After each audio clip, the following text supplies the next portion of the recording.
Because when Joe Rogan calls you, I'm going to say, guess what, Joe? I had him on first. This is the Uncensored podcast with Robert Peppo. Do you think people will vote for me?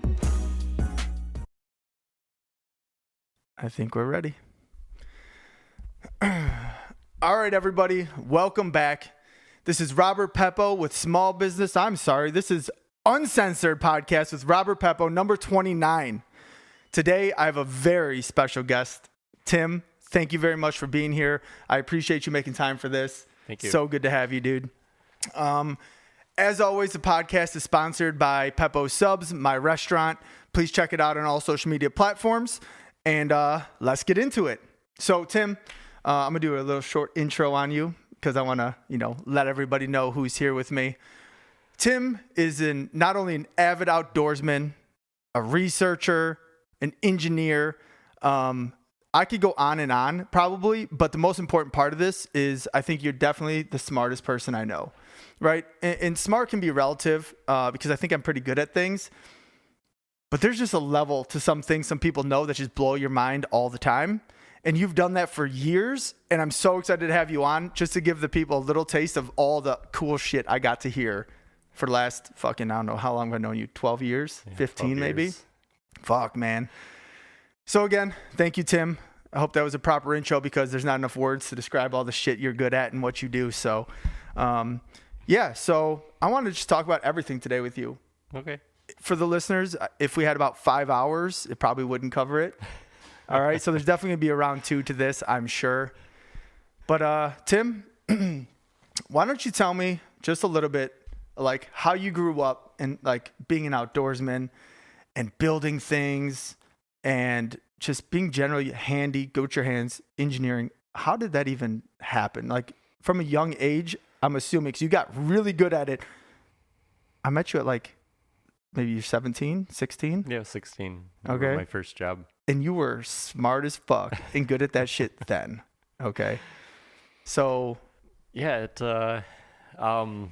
I mean, I had very supportive parents, so that's a huge plus. My dad was really involved with Boy Scouts. That's where I really enjoyed to be outdoors, and it was great to have that opportunity. And then the earliest memory I have that really got me interested, because my dad was an electronics technician in the Navy. And shout out the Navy. So and he's had phenomenal stories. And was he on a boat or a sub or on he land was, and building stuff? He primarily was in the reserves, and but he had he would do he would operate all the landing crafts and stuff. Dope. And he would spend up a lot of his time in California and Alaska. And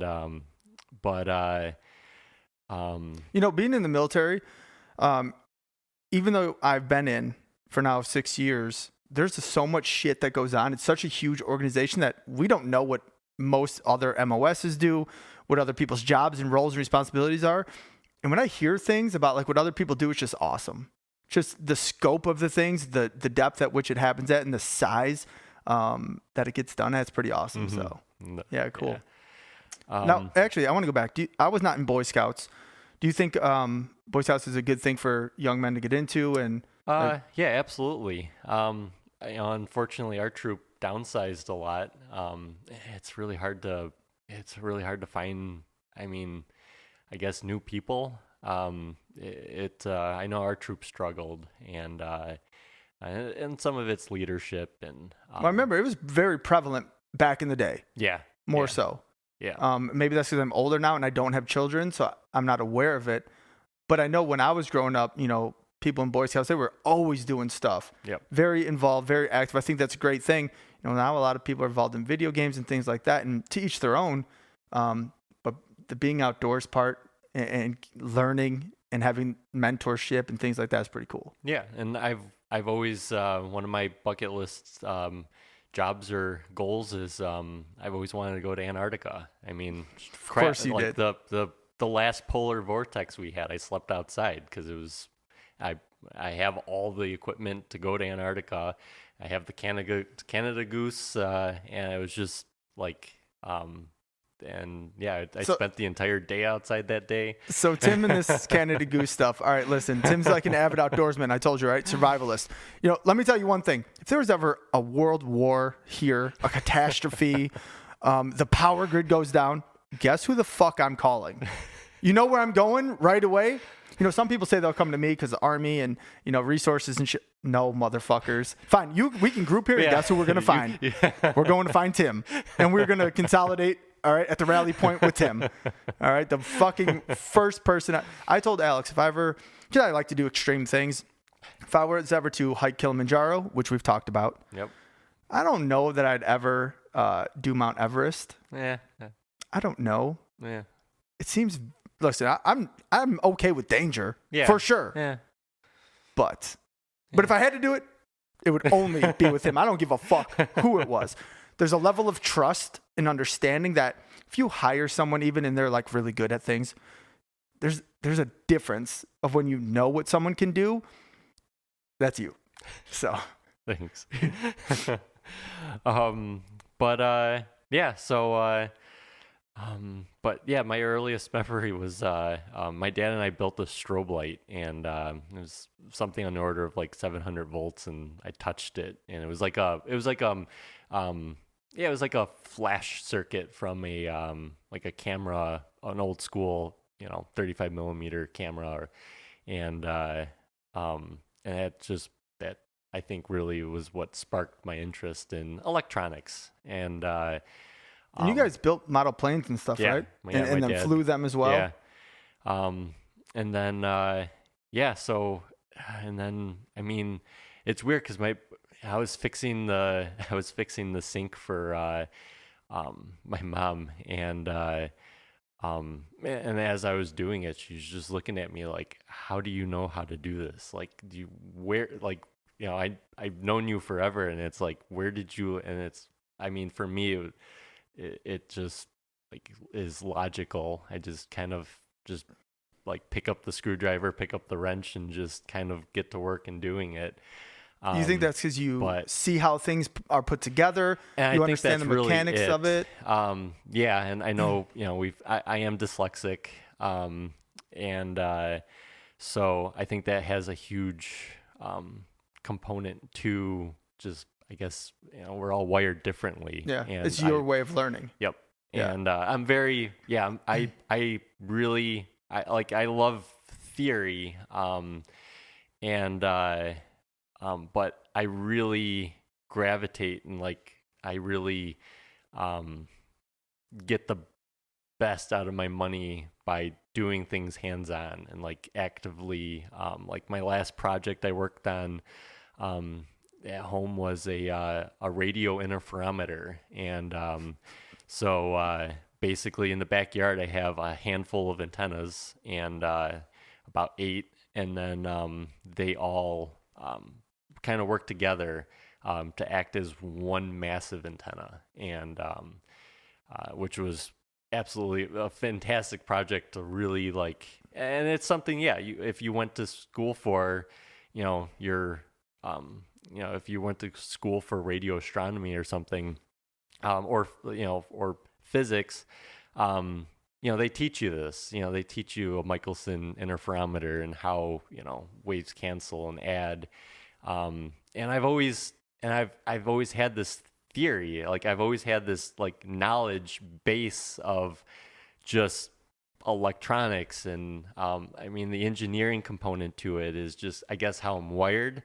To think that way, but it was weird because I've never had any. I've worked for you forever. I've only made sub sandwiches.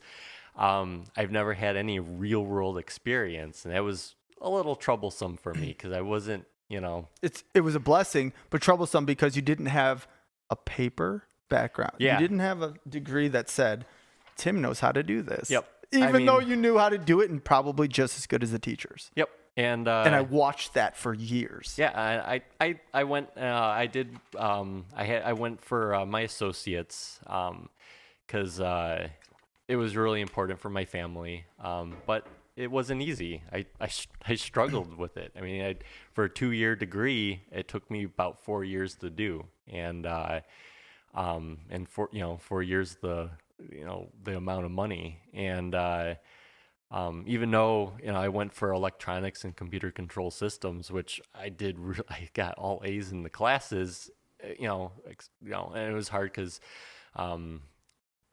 I had digital electronics, and all the kids were doing, their circuits on their little kits that they had, but I knew, because it's digital electronics, but I was gonna better from that if I use like an FPGA, which is a field programmable gate array, which is something that's an engineering level course that they teach you at school when you go to any of the 4-year major electronics engineering universities. But that's the thing, like when you go to any university and they teach you FPGAs, they're teaching you all the basic electronics and logic gates and logic circuits that I was doing in Moraine Valley. So and then I gained that skill and that knowledge. So yeah, I'm gonna interject there with that exact point.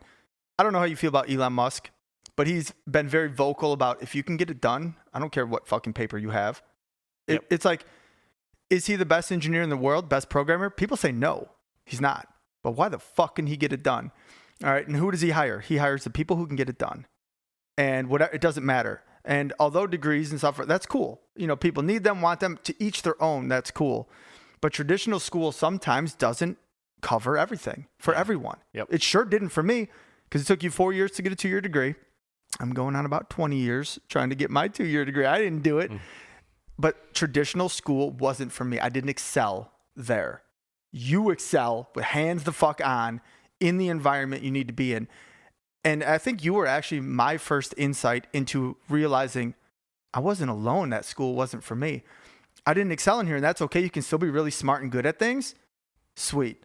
And, as much as you were younger than me coming up, and I was, rogue and, shitting my ideas, I watched you be like, dude, he's doing it, man. It doesn't matter if he's being held back because, you said you do good in your other classes, but some classes not so good. And that's okay. Didn't matter. Didn't stop you. You knew what the fuck you were doing. You would continue with your projects. Sure, we all worried about it. It sucked sometimes, but you still did it. Mm-hmm. And now, Yeah, and it's really paid off. Because then right when I left Peppo's, I got hired by a mom and pop shop up north. And I was really lucky with that opportunity because the chief engineer I knew since I was 12 years old, and I idolized him because he was an electronics engineer, went to IIT, and so this is one of your earlier influences? Yeah, this Cool. was one of my really early, he's a ham radio. I'm very, very, very active in the ham radio, and that was another huge part of me and how I became what I am. But this guy he had a photogenic memory, which was something I've always wanted because he just was a sponge. He just knew. I mean, I think you're pretty similar to that. So saying you've always wanted it, perhaps you think you're not at that level yet that he had, but Tim, yeah, I'm pretty sure you have a real high level of that as well. But it was just like, and then just he was just, and like, and it was everything. Like when I was in 6th, 7th grade, I've always wanted to build. I was going to build a Tesla coil, and which just produces lightning. I remember. But he was one of those where he would always shoot me down, like, just don't waste your time, don't waste your money. It's just gonna be useless, And but I never saw it that way. And then that part of him that always was like that just kept fueling me. and to just be better all around. And then I just had a lot of other, just a handful of mentors. And they were So I speak about mentors a lot. And I think for like the people who know me and follow me and some of our listeners, there's a few key people in our lives that are very influential. And if you don't know who that is in your life, just think about who that might be and just be around them a little more. And if you don't have one at all, just try and find one. Mm-hmm. Try and get around the right people that can add these things to your life. I had to actively seek that out. However that relationship happens, look how crucial it can become and where it can take you after that. All right. So like, again, that's a non-traditional way to learn, a non-traditional way to get to where you might want to be at, improve your skills, whatever. But I tried to find this tie-in because I think it's incredibly important. Mm-hmm. And a lot of high-level people talk about this as well. Who they came up under, who were their influences, who do they look at, what is their circle, things like that. So yeah, and it's for me, it was when I was in probably my freshman year in high school, because I wasn't a ham radio operator at the time. But there was this one house I always drove past, and this one guy was out all the time working on stuff. And they had a nice tower in the backyard, 35 foot. And one day I just walked up to him and I said, "Hey, I'm my dad's a ham radio operator. I'm really looking to get involved." And I'm freaking 16 years old, really, really skinny. And I think he was probably in his 50s at the time, just older gentleman. And who would have known that at that moment that bond, because I to this day really, really close with his, because he passed away unfortunately, but I'm close with his two brothers, and I'm very, very thankful for like just inspiring me, and he was another very, very, very excellent electronics engineer, and but he was an overall excellent engineer, because it wasn't just electronics and fixing something. It extended to mechanical and just engineering as a whole. And well, it's likely that leads to other things, right? If you're mechanically inclined or electronically inclined, it's very likely because the building of things and the way things work is sort of similar. Mm-hmm. And so it can lead to all those other things. I think that's why you've excelled. Yep. Because once you learn that at a young age, you just started to apply that like everything you touched. Yeah. And he was a machinist. His dad was a machinist. But he was another one that really struggled at school. His mom was a math teacher, and but it was one of those. He did get his bachelor's in electronics engineering, but he said it took him forever. And I know two other instances that are the same way. I have another friend that's an engineer, worked for Northrop Grumman, Lockheed Martin, doing like very secretive stuff in the 60s, and the guy's like, I wouldn't say cuckoo off the rails intelligent, but he's very close. And but yeah, he was another one. He said his entire math class in school, he would have to not only work out the problems, but he would have to take notes of why he's doing each step and what it's doing for it to actually click. Wow. And but that was it. Here's this 60, 70-year-old guy who's done such incredible things as an engineer, and but who also, he struggles at math. Who would like math is my arch nemesis. I mean the very core, but he was very successful at it, and I met him through Joseph Electronics, which was my last employer, and so yeah, but this is all cultivating, right? I love hearing it, dude, because again, every day that makes me a little bit stronger with my background of not doing good at school, knowing that you still can. Because sometimes I got to tell myself, no, I can. I'm supposed to be here. I'm meant for this shit. It's just a different path. Yeah. And so it's good to hear that. And I swear a lot of other people are out there thinking the same fucking thing. All right. So yeah, it's awesome. I'll be down that dead horse about the mentors all day fucking long. I think it's incredibly crucial. But to circle back to hear what he said, he drove past, walked up to some random person and asked them about it. That person could have shooed you away and said, no, get out of here, kid. I don't got time for that, but didn't. So you never know unless you try. Yeah. And even if he did, go kid, shoo away. Tim, you would have found the next person at some point, at some event, somewhere to do it because, I mean, that's you. And that next person would have been there. So it's so cool that happened. Yeah. And then, I've been, then at that point when I got my ham radio license, I knew he was part of a club. And then at 16, I've been with the same radio club forever. And then like through there, I've met other engineers and other really, bright minds. But then that was where people started asking me, can you help, can you put up this tower for us? Can you take down this tower for us? Can you, install this repeater? And it was just like, then more and more was just manifesting, and it was crazy because it was like, at 16, 17 years old, I was, tuning up and I was tuning, cavity duplexers and, using what?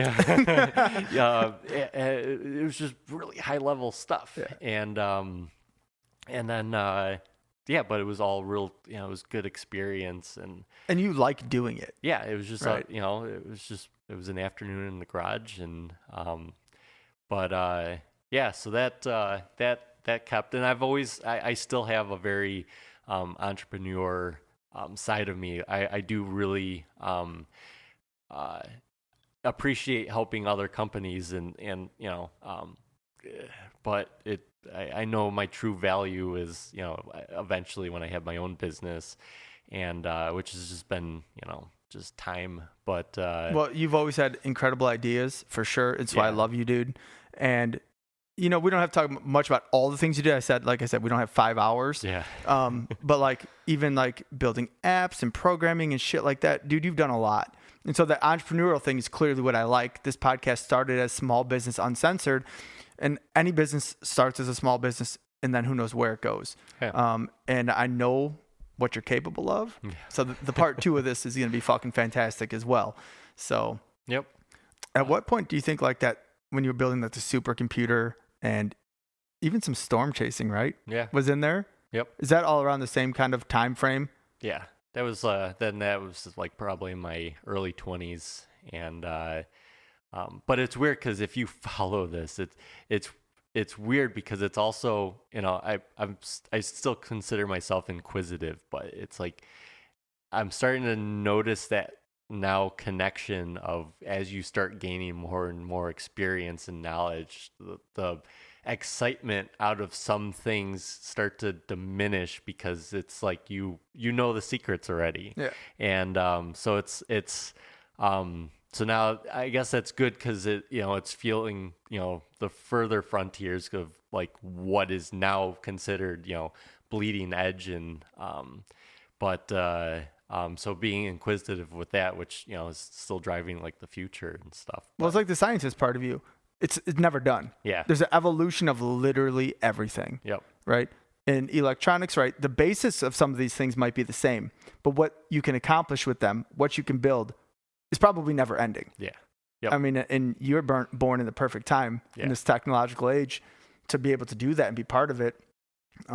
Yeah, dude. And it would have been very difficult, back in the 60s and 70s to have been, even do. You probably would have invented the fucking internet. Whoever did that, I don't think it's Bill Gates. Whoever did, you would have been on that team. That guaranteed. If Apple was being creative and you lived in California, you'd have been in that garage because that's what your garage was. Yep. Here. Yep. Right. Yep. And then I guess fast forward, 7 years, because I was working at Joseph. I pretty much had it there, which was crazy because when I left, even the CEO of the company was like, I kind of felt this place was holding you back. Listen, me and you have talked offline about that. Yeah. Because although they did high level tech stuff Yep. on a big scale and you were part of that, the things that that you could have contributed or done Yep. or done better. Yep. We talk about that. Yeah. But for the CEO of the company, and it was a company that did well. Yeah. All right. Good income. Great income. Very successful. For them to tell you, I think is holding you back. For one, that's great leadership on him. Yeah. Qualms aside, no matter what it was, to recognize that and say it is very important. I think that's a mark of a great leader, to not hold somebody back. I say that to my employees all the time. And again, I'll beat a dead horse on it. I want people to stay with me for a long time and forever. But if it's better for them that they go do something else, I support that 100%. And that makes not only our relationship better, they'll speak highly of me, continue our reputation, things like this. It's all important. So yeah, that's great to hear. And I totally agree. But yeah, it was, and at that point, that was when I applied to Argonne National Laboratory, and they called me back, and I was like off the wall. Like, are you serious? we had talked about that for years ago. Yeah, because obviously it's on the radar. Yeah, and it's right in your alley. But I don't know much about it. I didn't know anything about it. All I knew that it was a national level research facility. I didn't know what they did. Still really don't. They do a lot of high level stuff. I think some things that people can't talk about, whatever. But then when you're like, dude, I'm pretty sure you texted me or called or came in or something. I'm like, yo, what the fuck? I told Alex, bro, he did it. I fucking knew he would do it, right? Yep. Whatever that thing is. And this isn't the next level at all. You're young, dude. Yeah. In fact, Tim's birthday is tomorrow, by the way.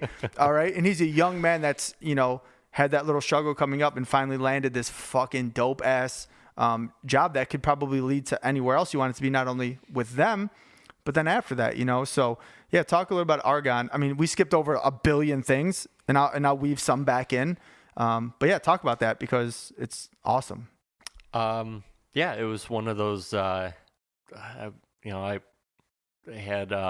Well, let me start this. You left Joseph because you knew you needed something else, or you were actively looking when you were about to exit, or I knew I needed something else, and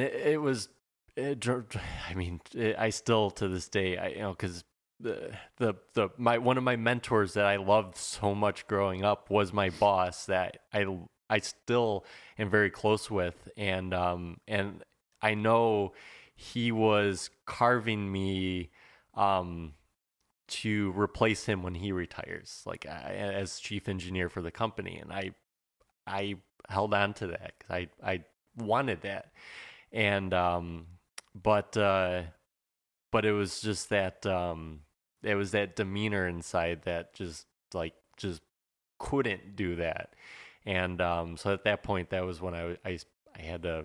It was hard, but I was like, I had to start looking for another position. It's something like, you could have done well at, you could have waited out, but it wouldn't have been like the best thing for you, and using your unique abilities. Right. Yeah. And so like in that term, I think there's a quote, good is the enemy of great. That could have been good for sure. Yeah. But what could you really fucking do kind of thing? And that's a hard place to be, especially with your mentor and things like that. But so incredibly, because he was devastated and he was so surprised, but he also, when I told him I was going to Argonne, his whole attitude of everything just completely changed. Weren't just leaving for the same thing somewhere else. Yep. Or even, I don't know what I'm going to do. Yep. Yeah. No, it was awesome. Like, very good for you. And and then got picked up at Argonne, and it was a whole new reality. It was so incredible, because now it was my time to shine everywhere all the time. It was like your made it moment, right? Yep. Now you're a rookie. Yep. I've made it, but I'm a rookie. Yep. What am I gonna do? Yep. and then to like instantly like, turn on, everything that I had in me, because it was a new experience wholeheartely. I'm working on the advanced photon source, which is basically an X-ray light source, and it's a microscope. So it had it had a very critical role in just understanding like the COVID virus and like how it works. So awesome. So I didn't even know that argon did things like this. Like in a general sense, is that things they focus on? Like, okay, that's a virus. I didn't know. That's Yep. what. So what is the lab known for? What do you do? Like what is argon's purpose? So they were originally their focus was around like nuclear energy, because they started out, I won't go into history of argon because it is fascinating. I would highly, if you ever check out CP2, that's buried, it's a nuclear waste dump that people love to go visit at Redgate Woods. Is that safe? Yeah, and it's been made safe. It's not like Chernobyl or something? No. Okay, gotcha. But if you really read into history, it's really incredible because it ties into, Enrico Fermi, Albert Einstein, and fucking Tim Szymanski. No, but really, those names, and you're there. I'm just saying, I've long said where I think that you are at. I've long said that I think you are very smart and where you should be and where you're going to be. Okay, so I'm just saying. And it really diversified. Argon really, they got into supercomputing. They've still chemical, nanotechnologies. What else? Is argon on its own, or is there a group of national labs like that? There's a group of national labs, and there's competitions between. So argon, I would consider being like the definitely the child, because then or I guess it would be like the, I don't know where you'd put it, like the parent, because then when argon developed like nuclear energy, because that's really where it stemmed from, then at that time we got into World War II. We needed to develop a nuclear weapon, so they went over to Los Alamos, and that's where those labs started. So there's Brookhaven, there's a lot of other, there's Fermilab that's in Batavia, but they're more focused around particle physics. Yeah, I've heard you talk about them before too. Coming up, they're another really really cool lab, So that's the thing. It was like argon has so many like just diversities just everywhere, and because they do so much with just, I guess, science. Yeah, so there's scientists, researchers, engineers. Like, and they do everything. wow. So, and it made it hard because I wasn't sure where I fit. And so I got hired as a technician, and because I really just wanted to get my foot in the Absolutely. door. Yep. I wanted the experience. I didn't know where it was going to take me. Yeah, I have a note here on experience. Doing is how you get experience, and that is a great teacher. So just getting your foot in the door, right? Yeah. It's like me in the Army, dude. I had to start at the bottom and be like, but you got to get your foot in the door, and then you excel, yes. right? Yeah. and especially at that level. Yeah. Okay. Yeah. Because there's so many other people, and I mean, and I did, and so I started off with the insertion devices. These devices called undulators, and they literally just wiggle an electron back and forth, and that produces X-rays. And so it was cool. It was, I was working with an engineer, and we hit it off, and I kind of told him my background, and he's tasked me with things that was really, really good, that helped me. And then he then recommended me, because our group is relatively small. I think there's only a handful of us, but and Argon's broken into these little groups, and each group is kind of tasked with a portion of the machine. And so he wanted me to venture off into another group to gain their experience, their reputation, and and that was the start of me getting into the safety interlock system. And so now the safety interlock system is like the most, I guess, important part of the entire machine, because that is the safety on the gun. Basically, that is, the work that I do with them is basically life and death for everyone. And I mean, and taxpayers. Like, if something happens to the machine and something seriously really, really breaks, it could be tens of millions of dollars. And yeah, no big deal. So I was so they have the highest standard out of pretty much everyone in the advanced photon source, being the safety interlock for the whole machine. And it was, it's like, oh my gosh. So, because at that point, I was working with another engineer, older. He came back as a retired employee, only part-time, and him and I really, really hit it off. There's a lot of some similarities between him and I, and just interest. But it was interesting because I brought in some of the stuff that I worked on at home. And just to say, because we were talking about craftsmanship, and we were talking about building stuff. So I brought in some of the best stuff that I built, and that I really put my heart into. And he's like, "You built this in your garage?" He's like, "What?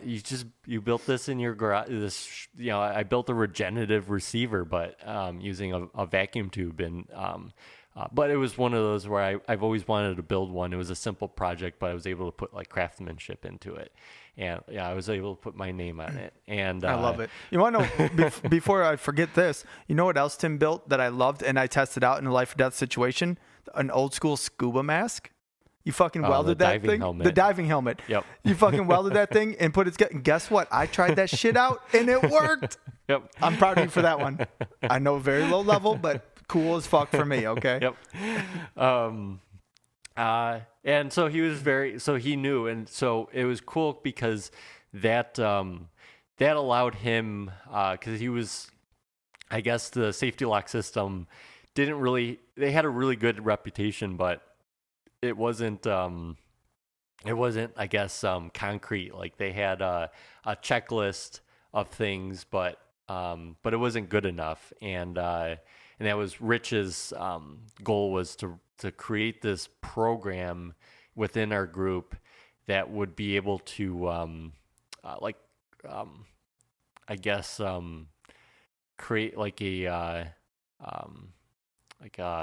the word I'm looking a better for? system, like a better checks and balances, or better checks and balances. And so that was what he was tasked to do. And so by me then being in there, because I said this was like all my learning, everything was pretty much self-taught, things that I've learned just throughout the years. And so he created this proficiency exercise, and it was basically it was this panel that we had to fabricate, and and he threw a whole bunch of like Easter eggs in it, so stuff that we had to like figure out.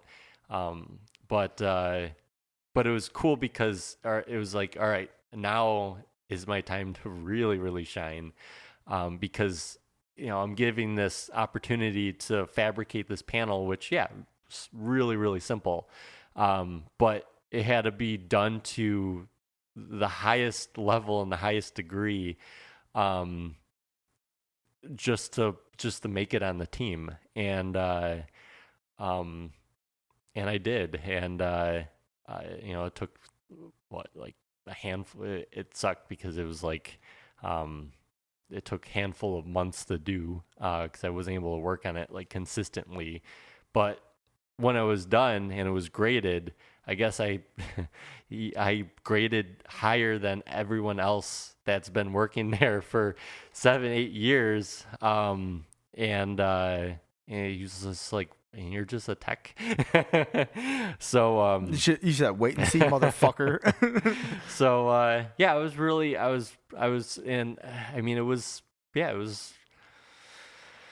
risk, and I mean, I didn't know any of this at the time, and then because he was another one that he pulled me to the side and he goes, I feel like you're more than wiring up these panels and doing this stuff. Like, I think you should really, find your place at the lab. I know, he's like, I know it'll be hard. He's like, I couldn't find my place when I first started.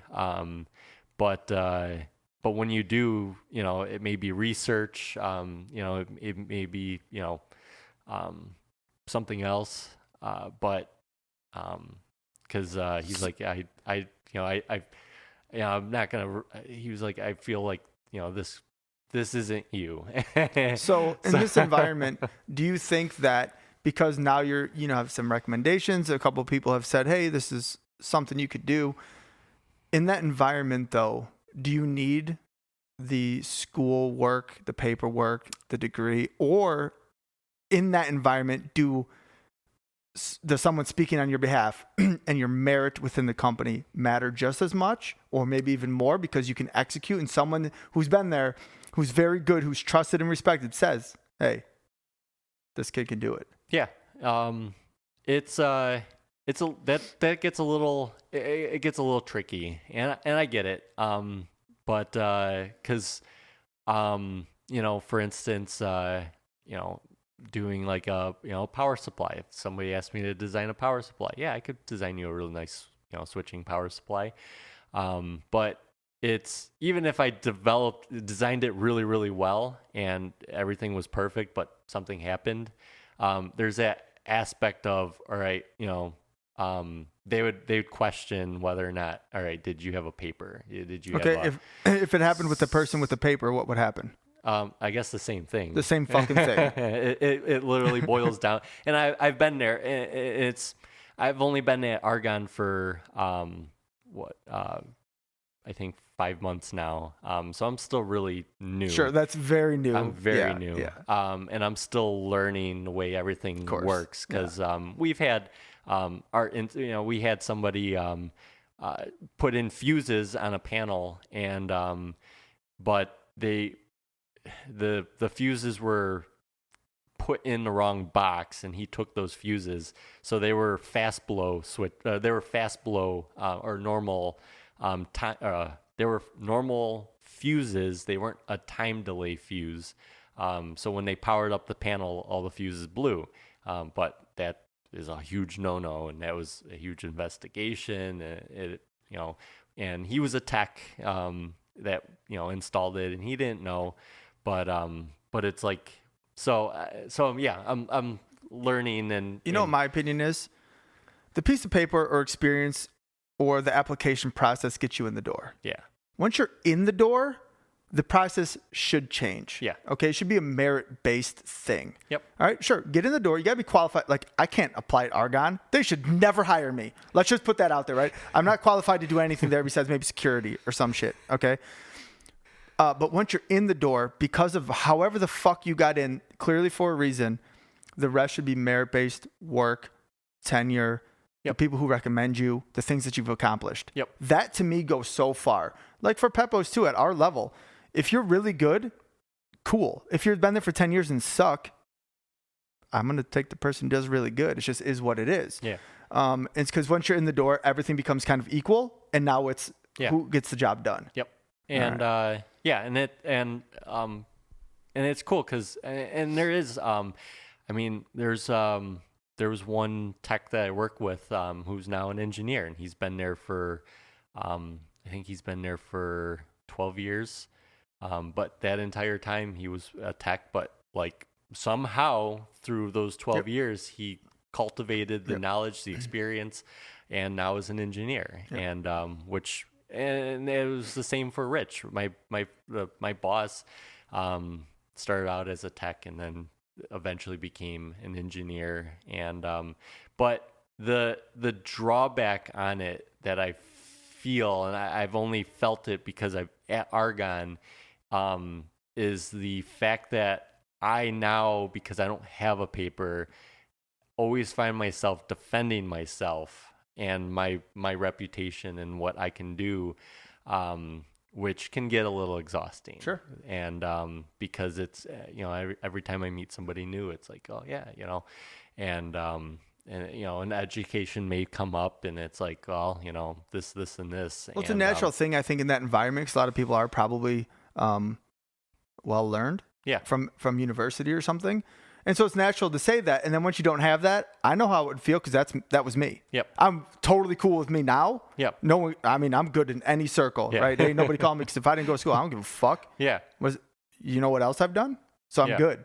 Yep. I understand why that's very difficult, though. Yep. And you're new there still too, right? Yeah. So you're still meeting a lot of people. Yep. People are still trying to feel you out, probably. Yep. I mean, shit, that's going to happen for another 5 months. Yeah. A couple of years in until you, really secure in who you are and all that. Yeah. So that's natural, and it's hard, but yeah. But you prove it because of who you are. Yeah. One of the genuinely nicest, most humble people I fucking know. Okay. Very smart and willing to work hard. Do you know how far that goes with people and your reputation? And like Rich was like the first day I met you, like you were the most bubbliest person I've ever met, and you're just easy to gravitate dude, man. to. Yeah, I'm like, he's a great dude. That's why you're here, right? People know I know a lot of people, but I don't fuck with a lot of people. Okay, small circle, big goals. There's not a lot of people that I've known for that long who I like this much as you. All right, there's a good reason for that. And I don't know how much my word matters, but I think it matters. So, well, you were a huge, mentor in my life. And you still are. There are times where I am struggling, whether it's just confidence or whatever. It's like I'll think of you, and that pushes me forward. I appreciate that. So. And over the years, you see stopping in, talking for an hour in the back. That's the open door policy, and why I try and create that good environment at Peppo's for people like you who are going to go on to do lots of dope things.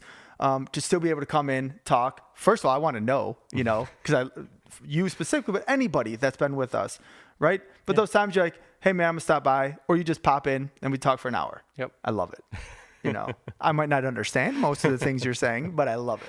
Yep. Yeah. So, but so now it's just I'm really got a house, got a future wife, a fiance, and so now it's the next step and moving on, and so you were telling me earlier. So when Tim got here, of course we just start talking, right? Because one, we don't get to hang out a lot anymore because we're both busy. But we started talking. I'm like, hey Tim, we should probably get this on the podcast, because we're sitting in the kitchen just chatting, catch up. I'm like, damn, we're about to have a whole ass podcast before the podcast. But you're talking about the new house and building another antenna in the back. So, I love building towers. It's I love why? climbing. What is it? People not gonna know what a tower is. So like, give a little context to that. An antenna support structure. But essentially, it's a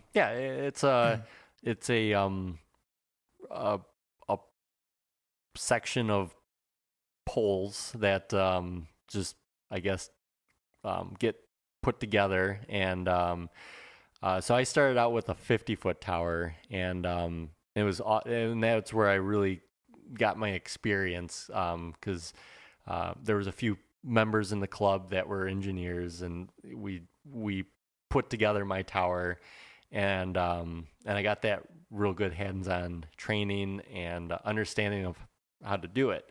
And then I've had that tower for what is it? It'll be about 12 years too. And, I remember when you built it. yeah, and it blew away. I mean, my neighbor was just like, "What?" And then it was a good experience, and the whole idea behind it is it supports your antenna so that you can get out further, because there's this relationship between the radio wave and how it propagates from the antenna and the ground. And usually the closer it is to the ground, the worse off you are. So the farther away you can get it from the ground, it benefits you. And and of course, the higher you go, the better it just naturally becomes. And but for an 80-foot tower was what I want to put up in, now my backyard. A lot of things change now because you have to worry about the soil. You got to worry about getting stuff up there. It becomes a bigger ordeal. And so do you have like a boom truck or something to get things up? Like, so, how do you or even a crane? With the 80-foot tower, it's still relatively small. So I'm Hey, for the general public, it's not. It's pretty fucking big. So the 50-foot one was fucking big. All right. Yeah, it was. What he means is small compared to doing it like the ones you might see out there that are. Yeah, the TV that are 1,200 feet tall. Yeah. And but this is no small task, and it's not a small thing. And you've talked to people like all over the world because of it. Yeah, and and it's opened up even more connections, because when I started this then and going down this rabbit hole, I didn't know what I didn't know the legality aspects. I knew the engineering behind it, but I didn't know all the paperwork behind it. And so I reached out to a few people that I know. There's this one guy, Craig in K9CT, who's self-owned. KC9POS, I still remember. KC9POS is my call sign. Shout out. And he owns a security company. He's self-owned business operator, and but he's got this $200,000 self-funded antenna farm in Tivoli, Illinois, which is just outside of Peoria. And he's got, I think, 17 acres, and he's got 600+ foot towers on it. And it just keep growing, because we're capped as ham radio operators to about 210 feet. And so that's about as tall as I could ever go. But and his station was like the best I've ever seen. And it was close. And I reached out to him, and I'm like, hey, I'm looking to do this. I'm 31 years old. Can you give me some insight? And he's like, oh, I could write you a book, but I can't write you a book over an email. So I'm like, fine, I'll drive down there, and I'll treat you out for some coffee. Let's spend the day and talk about it. He's like, fantastic. So drove down there. Again, he does the same thing. So I drove down there, did sweaty armpits, super nervous, because like, hell yeah, I know the technical aspect of it, but like, and I completely caught him off guard. He's like, you want to know, how, and I was invested in him. I wanted to know how he went about doing it. And because when he did it, when he put up, I think it was his first tower, then he's on a farm on 17 acres of land, but the local neighbor called because they saw this structure going up and they didn't like it. And so that required him to get a building permit, and then the city had no law or regulations on any of this. So they were like, okay, well, let's, give us some engineering drawings that are signed off. And at this point, it's just forking over money because it was like to get an engineering drawing signed off back in '95 only costs like $200. Now it costs $2,300. Yep. And then you need a crane, which can cost up to $6,000. Oh yeah, these are not small things. So, and then you need the concrete, and you need and you need the riggers because he's not going up there, and and then you need the antennas designed. So it's working with the engineers at various antenna manufacturers to get what you want, and so it was, and I learned so much from it, just spending that day with him, So now here, fast forward, because that was 2 months ago, I'm going to get ready to, put up my 80-foot tower, which is still nothing. Are you going to do it all yourself? And yeah, I'm going to do it pretty much all myself. I'm going to definitely recruit the help of just friends and instruct them. All right. Well, I can lift things that are Yes. heavy. That's about as engineer as I can get, right? I'm the manual labor part of this shit. Okay. Cause, what's cool about this is, it's an 80-foot tower, but I want to, I want to do it different. And, cause, I've had this 50-foot tower that's just, does require some work. It definitely requires maintenance, and I want to make this tower as maintenance friendly as possible. And so, of course, and I have to overcomplicate it. But so usually on a tower, to rotate your antenna, you have this motor that sits 3/4 of the way up the tower, and the mast drops into it. And this motor rotates the whole antenna assembly. But now what I want to do different, because I also have, decades of other people's stuff, I want to be able to rotate and put up all my antennas. And so on this tower, I'll have 2 just stacked Yagi antennas, but I want them to rotate too. So I'm going to rotate this entire tower.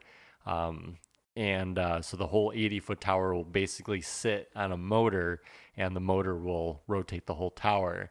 But now because I need 3 sets of guide wires to support this whole tower, they need to be able to rotate. The tower needs to be able to rotate within those guide wires. And I kid you not, I went out. There is a manufacturer out there that sells these they're called like an orbital ring for the tower, but they only make it from a Roan 44 to like 66G antenna size. It's just the overall size of the tower section itself. And but they don't make it for like my tower size, because I have my tower is only a 25G, which is rated up to about 160 or 190 feet. And so I reached out to this company. I'm like, hey, you're a custom metal fabrication company. Can you fabricate me this? And they're like, no, we can't do that. Sorry, we don't build these rings for like your tower. And I'm like, you're a custom manufacturing company. Like, I'm going to give you money to do this.